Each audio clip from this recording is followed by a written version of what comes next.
बिरयानी हो बीफ की और गोश्त तो सही तरह गला हुआ तो फिर बिरयानी का बहुत ज़्यादा मज़ा आता है। यहाँ पे आप देख सकते हैं कि बिरयानी मैंने बनाई है बीफ की और गोश्त कितनी अच्छी तरह गल चुका है, रेशा रेशा लैदा हो रहा है। तो बिरयानी खाने का मज़ा तभी आता है जब गोश्त अच्छी तरह गला हुआ हो। तो ये बड़े आसान तरीके की रेसिपी आज मैं आपके साथ शेयर करूँगी। बिरयानी की रेसिपीज़ मैं आपके साथ पहले भी शेयर कर चुकी हूँ, लेकिन मेरी तो वो रूटीन है कि जो भी मैं बनाती हूँ आपके साथ शेयर करती हूँ। तो जाएँ अल्लाह का नाम लेकर रेसिपी शुरू करते हैं। बिस्मिल्लाहिर्रहमानिर्रहीम।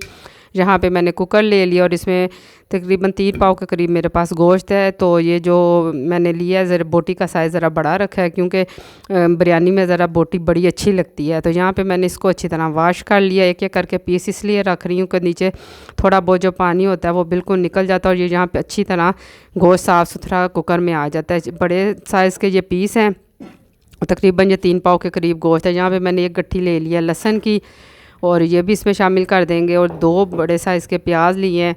तो इनको रफली सा चॉप कर लें, क्योंकि इनको वेट लगाना है। यकीन माने ये इतने आसान तरीके की रेसिपी है ना कि आपका जब बिरयानी खाने को दिल करे तो सिर्फ 1 घंटा मेरा लगा था। ये अगर गैस तेज़ आ रही होती तो इतना भी टाइम नहीं लगना था। तो यहाँ पे मैंने 1.5 गिलास पानी डाल दिया और इसको मैं लगाऊंगी 16 से 17 मिनट का वेट लगा दूंगी कुकर में। ये जो कौरमा है बहुत जल्दी बन जाता है, तो ये बड़े झटपट तैयार होने वाली बिरयानी है। तो यहाँ पे मैंने लिए हैं 2 गिलास चावल लिए हैं, इनको मैंने 1 घंटा पहले भिगो दिया है। तो बिरयानी बनाने से 1 घंटा पहले चावलों को ज़रूर भिगो दिया करें, इससे चावल बहुत ज़्यादा अच्छी तरह फूल जाते हैं। तो गोश्त कुकर में गल चुका है। तो यहाँ पे अभी मैंने एक पैन में हाफ़ कप ऑयल डाल दिया। बिरयानी में ज़रा ऑयल ज़्यादा डलता है, तो ऑयल को ज़रा हल्का सा गर्म होने देते हैं। आप हैरान हो रहे होंगे कि अब मैं इसमें प्याज नहीं डाल रही हूँ। तो जनाब मैंने प्याज सारा जो है वो कौरमे में डाल दिया था। यहाँ पे मैं अदरक डाल रही हूँ 2 टेबलस्पून के करीब। यहाँ पे मैंने अदरक ले लिया, इनको बारीक बारीक सी कटिंग कर लिया। इसको गोल्डन होने देंगे, जैसे इस पर पिंक सा कलर आ जाएगा इसके साथ ही फिर मैं टमाटर शामिल कर दूँगी। तो मेरी जितनी बिरयानी मैंने आपके साथ शेयर की हैं रेसिपीज़, हर बिरयानी का तरीका मुख्तलिफ है। मैंने आपको बताया था कि मुख्तलिफ़ तरह की बिरयानीज़ मैं आपके साथ शेयर करती रहूँगी। तो यहाँ पे मैंने ले लिए हैं 2 बड़े साइज़ के टमाटर लिए हैं, अगर छोटे हों तो आप 4 ले लें। 2 मेरे पास सब्ज़ मिर्चें थी, जो मेरे पास किचन में मौजूद सामान था उसी से मैंने ये बिरयानी बनाई है। कोई भी चीज़ मैंने स्पेशल बाज़ार से नहीं मंगवाई है। तो बहुत कम मसालों के साथ ये मैं बिरयानी तैयार करूँगी। यहाँ पर मेरे पास आलू बुखारे हैं, इमली है, नमक है और ये बिरयानी मसाला और 7 सुरख मिर्च ली है हाफ़ चम्मच। और बिरयानी मसाले का पूरा शाशिया मैं डालती होती हूँ, डिब्बा है तो आप हाफ़ कर सकते हैं। 2 गिलास में इतना मसाला काफ़ी होता है, ज़्यादा मसाले डालने की ज़रूरत नहीं है। इतने कम मसालों से भी इतना ज़बरदस्त टेस्ट इसका तैयार होगा। तो यहाँ पे अभी देख सकते हैं कि इसका कलर कितना प्यारा हो चुका है। तो इसके साथ ही जो गोश्त कुकर में गला था अभी इसमें वो भी साथ शामिल कर देंगे। ये प्लेट में थोड़ा सा नमक लगा रह गया था, वो मैंने इसमें डाला है। तो ये अभी सारा जो यखनी समेत गोश्त है जो अच्छी तरह गल चुका है। तो थोड़ी सी कसर मैंने रखी हुई थी कि ये बाकी इसमें जो पानी है और दही आगे जाकर डलना है, तो इसमें ये बाकी सारा अच्छी तरह कुक हो जाएगा। तो गोश्त सारे, सबसे अच्छी बात है गोश्त अच्छी तरह गलना चाहिए, मसालों की खुशबू गोश्त में आनी चाहिए। ये सारा कुछ इस वीडियो में आपको देखने को मिलेगा। आप वीडियो को मुकम्मल वॉच किया करें, स्किप मत किया कीजिए।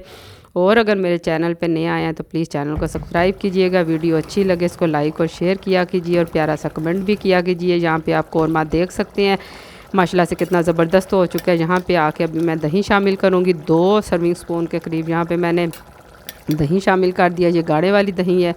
बिरयानी में कोशिश किया करें दही का इस्तेमाल ज़रूर किया करें, इससे एक तो ग्रेवी बहुत अच्छी बनती है और खाने में इसका टेस्ट बहुत अच्छा लगता है। ये इमली हो गई, आलू बहारा हो गया, टमाटर हो गए, दही हो गया, इन्हीं चीज़ों के साथ बिरयानी का टेस्ट आता है और ये गोश्त में एक चटखारापन भी लेके आता है। तो यहाँ पे आप देख सकते हैं ऑयल अच्छी तरह गोश्त ने छोड़ दिया। जब ये ऑयल अलहदा होने लग जाए तो इसका मतलब है कि ये हमारा कौरमा रेडी हो चुका है, बुनाई इसकी मुकम्मल हो चुकी है। तो चावल जब हम 80% चावलों को कुक करेंगे तो उसमें ये जो हमारा मसाला है उसके साथ उसमें चावल अच्छी तरह दम में फूल भी जाएंगे।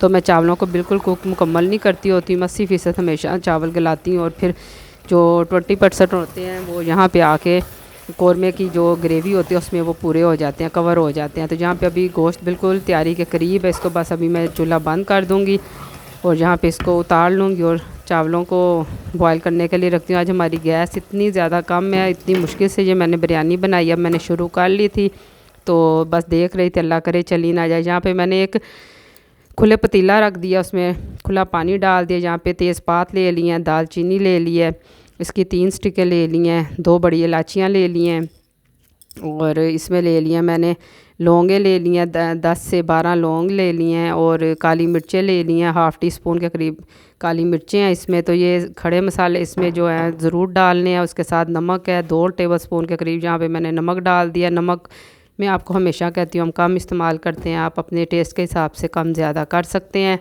तो चावलों को अच्छी तरह बॉयल आने देंगे। आज चावलों को बॉयल बहुत मुश्किल से पानी को आया। जैसे ही ये अच्छी तरह पानी में बॉयल आएगा, इसमें मैंने ऑयल भी साथ डाला है 1 टेबल स्पून के करीब। इसमें चावल जुड़ते नहीं है और सिरका हो तो आप सिरका भी डाल सकते हैं। जहाँ पे आप देख सकते हैं अभी पानी को बॉयल आने लग गया है। जब पानी में अच्छी तरह बॉयल आ जाए तो फिर चावल डाला करें, इससे चावल की कनी टूटती नहीं है और चावल बिल्कुल खिले खिले से बनते हैं। यहाँ पे अभी चावल पानी गर्म हो चुका है तो बॉयल के करीब था, तो यहाँ पे मैंने इसमें ये चावल शामिल कर दिए हैं। तो चावल को धो के ज़रूर रखा करें, ये पुराने वाले चावल हैं और बिरयानी हमेशा पुराने चावलों की ही बनानी चाहिए। नए चावलों की बिरयानी सही नहीं बनती है, उससे चावल जुड़ जाते हैं। और ये देखें माशाल्लाह से यहाँ पे अभी मैंने इसमें सारे के सारे चावल शामिल कर दिए हैं। तो इसको टोटल 10 मिनट लगे थे मुझे बॉयल करते हुए। तो मैंने आपको बताया कि 80% मैं इसको कुक कर लेती हूँ, तो जो 20% रह जाता है वो दम में कवर हो जाता है।